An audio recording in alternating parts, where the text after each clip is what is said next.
si Wen, ako yung bali pangatlo. Merong Merlinda, merong Myra, ako yung Miriam, dalawang E, Elmer Paul, and then Edwin. Kasi Edwin talaga siya. Ang tawag ng mga kaklase, Win-Win kasi Edwin. Kaso si Binanay, Bisaya, ginawang Wen. Si Wen may photographic memory. Nalaman ko na ito, matatanda na kami. So, pangalan, dates, matatandaan niya. 3 years old. Bata pa siya, nagbabasa na ng dyaryo yan. Ang mga deramas kasi well-known sa pagiging mga soldiers sa Antique. So, mga macho yan.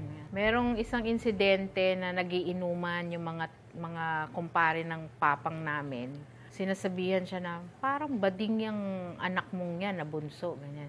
Tapos, ang sabi ni Papang, hindi. Nung time na yun, naglalaro siya ng paper doll.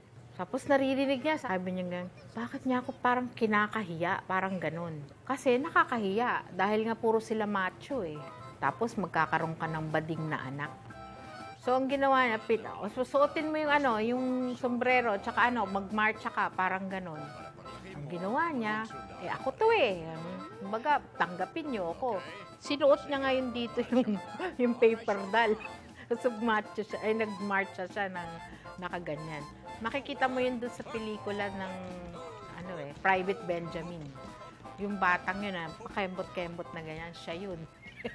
Mas makikita mo na lang, yung mga palara ng sigarilyo, bigla na lang sisigaw dyan, Wonder Woman! Gaganon.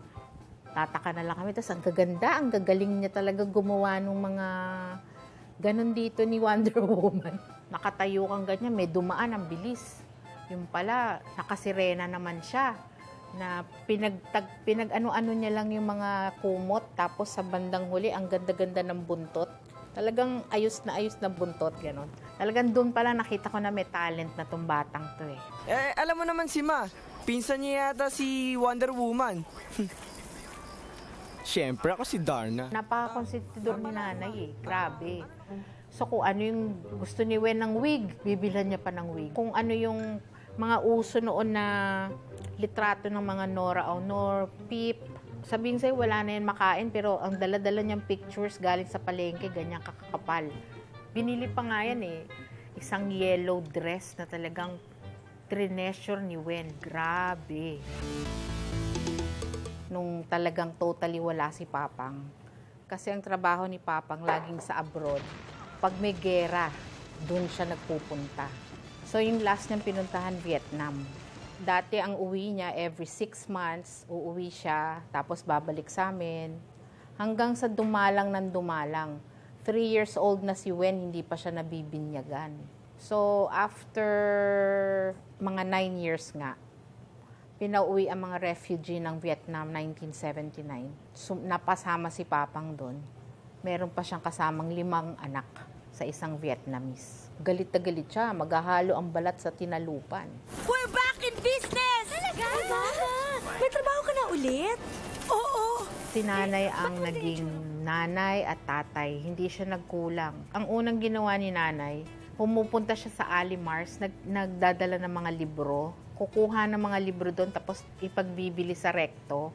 Kahit na walang-wala kami, kaming 5 kakain muna. Parang katulong yan, sinisilbihan kami. Hindi siya kumakain hanggang hindi kami tapos. Ang total yata ng bahay na tinirhan namin, according din kay Wen yan, kasi ako hindi nagbibilang 25. So, nung mapaalis kami, dahil sa hindi kami makabayad, nakitira sa mga kaibigan, talagang pinangako niya sa sarili niya na gagawin niyang mayaman si nanay. Best in math, best in science, best in araling panlipunan. Magga-graduate siya ng grade 6 nun eh. Namatay yung kalahati ng katawan niya. Kala namin stroke eh. Gusto niyang magmarcha. Nagmamarcha siya pero dinadrag niya yung kanyang paa na ganyan. No? Naglalakad siya pa ganyan. Pinapalakpakan siya ng mga kaklase. Kawawa talaga siya. Kawawang kawawa. Tapos umiiyak sila nanay, ganyan, dahil hindi mo akalain na makakarating siya. Talagang ang determination niya, grabe.